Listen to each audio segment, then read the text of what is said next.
guest today is Kevin Hazzard. Kevin, how you doing? Hey, doing great. How are you doing? I'm doing amazing. I'm enjoying Code Stock.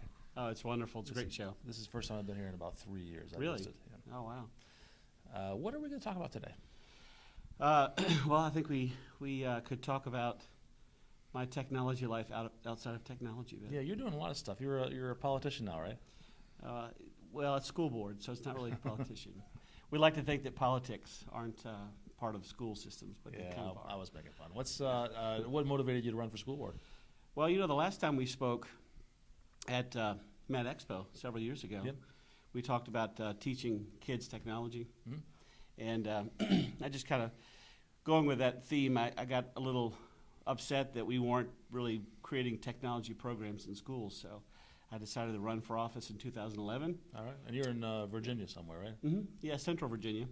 And didn't think I had a snowball's chance of winning, and I won. But lo and behold, there you are. And here I am. So serving on the school board, serving on various committees at the county and state level, working on legislative reform, and I'm also the chairman of the governor's school for. Oh wow! Okay. Yeah. So you saw problems not only in your local community but statewide.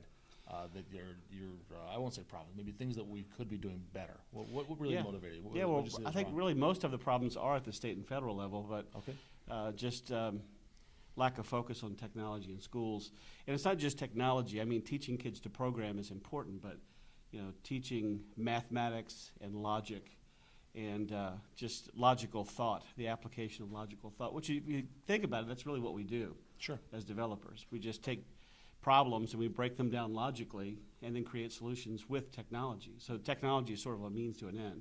Okay, so there was no question that every grade that I went through, and every grade my kids went through, they had math as part of the curriculum. Sure. But you're saying it falls short somehow. Yeah, well, of course you've got traditional geometry and algebra and things like that, but there's really not a huge focus on logic. Okay. Logical thought and the application of logical outcomes for inputs. All right. Which, again, when you think about what we do for a living, it's rationalizing through problems and figuring out what makes sense and what does not. And of course there are mathematical constructs in there, but it's not algebra or geometry. Really, it's logic. Okay. And so how are you addressing that? Are you going to have a special logic class or work logic into the geometry class or what? So in public education, we tend to call it forensics. Really? Yeah, so there's forensics, and so we have a forensics team that we've started. We've gotten funding from some public and private sources, and we're making really good strides in getting our forensics team to compete at local and state level. Yeah, that's a big part. Compete? Of it. How do they compete? Let's give me an example. I hear forensics, I think of Quincy, the coroner. Yeah, well, I don't know why that's associated with that. Sure, he's a problem solver, right? Okay. And that's what we love about him.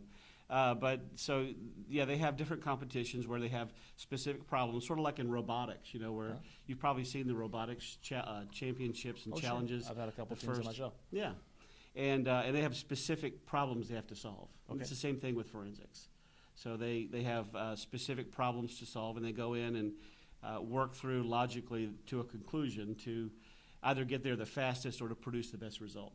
Okay, so they're practicing deduction, given this evidence, these clues. Lots of little Sherlock Holmes. How do you do you figure out what the answer is? Yeah, and again, that's what we do. We're all sort of detectives in our jobs. All right, so you're creating teams, and not everybody in the school is going to be on these teams. This is no. Special interest groups that absolutely. Maybe the best kids or the kids that are best at that or have a special interest in that. Yeah. What about the rest of the kids? Are they is you said logic is important really to everybody, right? Well, yeah. So I mean, of course, you can get that through pure programming, and so we've built programs to teach software development, database skills, and then just algebraic problem solving. So when I said earlier that problem solving isn't algebraic, it is sort of in that you have multivariable problems that you have to solve. So, and we see this in testing. So in our testing plans in the state of Virginia, the mathematics scores have been going down precipitously, not so much because the teachers aren't teaching, but the tests are getting harder. And they're becoming more algebraic and more algebraic at lower levels. And we've been pushing that in the state government to essentially force them to make the tests more difficult.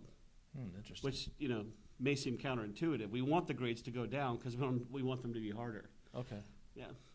What's So you're working at the state level. How does that get pushed down? Are you mandating courses for No. local schools, or are you just suggesting, or what's So your role? we build a legislative agenda Okay. every year, and we meet with our state senator and our representatives in what we call our House of Delegates in Virginia, and we take that legislative agenda to them and to others we know that are interested in reforming public education, and get them to sponsor bills to either force the Department of Education to stop doing something.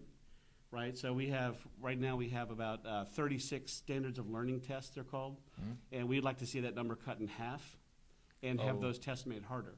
Oh, okay. So kids are spending too much time testing. Too much time testing, and they just need to have, if they're going to be achievement tests, which is the way they're built. Thank you. If they're going to be achievement tests, then we would rather see them be more end of course, end of the cycle. It's sort of like, think of it this way: when you when you learn to drive. In most states, you have an achievement test that you take at the end, right? You go and make sure that you know the laws. You may have a driving course that's short to show them that you've achieved that. But in most states, you have to spend 20, 30, 40, 50 hours with a parent or guardian in the car and going through, and that's a growth test. Right? So we'd like to see more growth testing and less achievement testing. Oh, growth meaning more practical, hands-on. Yeah, well, to measure your growth day by day to make sure you're doing the right things. Okay. Yeah. What age are we talking about here? Is there an age that's too young to teach these skills, logic and programming? Well, that's a good question. I mean, the real issue is just the material that you're trying to teach. We start all the way down in kindergarten with making sure that, one, literacy is a big issue, because if you aren't able to sort of read and write by the time you hit third grade, the chances are very good that these other things that we'd like to convey, you're just not going to be able to pick up when you get there. Tell me if you agree with this, since you've been in education for a while now. When I was a kid, when I started kindergarten, I remember very well, my parents taught me to read before kindergarten. I was one of the few kids that knew how to read entering kindergarten. When my kids went into kindergarten, which was about 20 years ago, almost all the kids could read. Literacy seemed higher in preschool. Is that true across the nation, or did it just happen to hit a smart school? Well, I think it does vary a lot by region. It does tend to be that in what you might call more affluent areas, more of the kids are able to read by the time they reach kindergarten. That is a trend. Okay. They went to school in northern Kentucky, by the way. Oh yeah. And I went to school in the Washington D.C. area. So I had the first African American governor in the U.S., Doug Wilder. He's from Richmond. I ran into him and had lunch with him a while back, and I just asked if I could sit with him at lunch. And the one question I asked was, "How did you become successful?" And he said, "Well, and what made you different from the other kids that you grew up with? Because you grew up in a very poor part of the city." Okay. And he said, "Well, his siblings are all extremely successful, and he became the first African American governor and the mayor of Richmond, and just a very successful person." He said, "Well, what made the difference was our parents came home every night, and no matter what happened, they read to us for 30 minutes. Okay. And he said the kids up and down the street didn't have that benefit. Yeah. And so he became successful along with his siblings, and the others did not. Reading does open up a lot of other doors. Absolutely. So what kind of progress have you made, or your team made, in your home state? Can you point to something tangible that's better now than it was a couple of years ago when you started? Oh, sure. Yeah. Well, we started what's called a one-to-one initiative. So we're a pretty rural county. There's lots of parts of the county that don't have high-speed internet service, or sort of always on, always connected, we used to call it, internet service. And so we recognized that, and we built this one-to-one initiative that allowed us to get grants to give iPads to all of the kids in grades as they move through. So we started with fifth graders. We've taken that cadre and then moved back a year and forward a year, so we're expanding it out.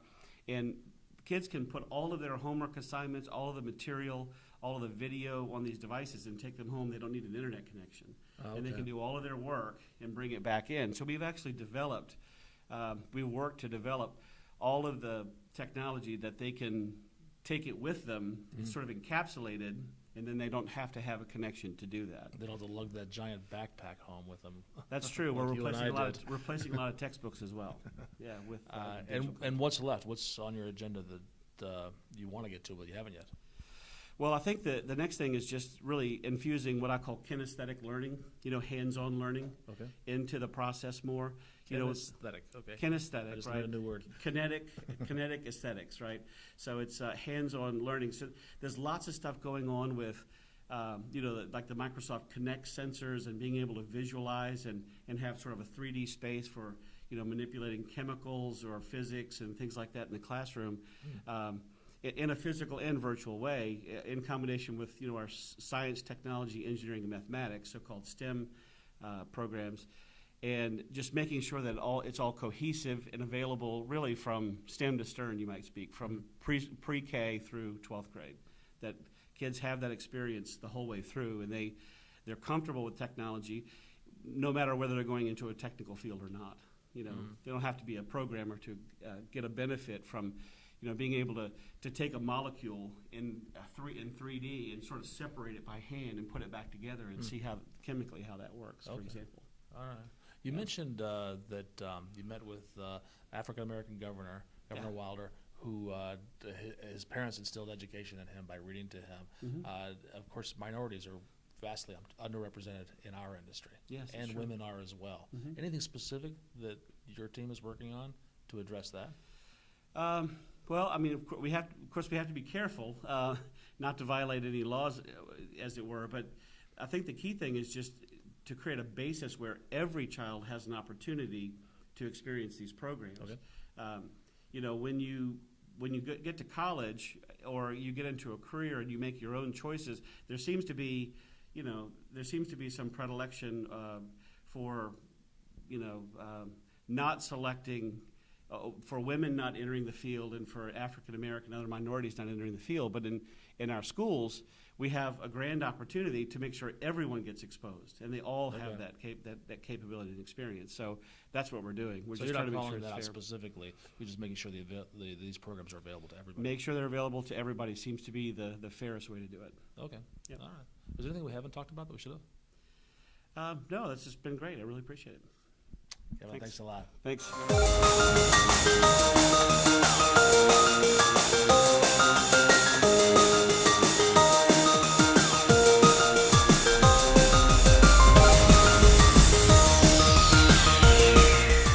To all my friends in public schools everywhere, may technology serve you well.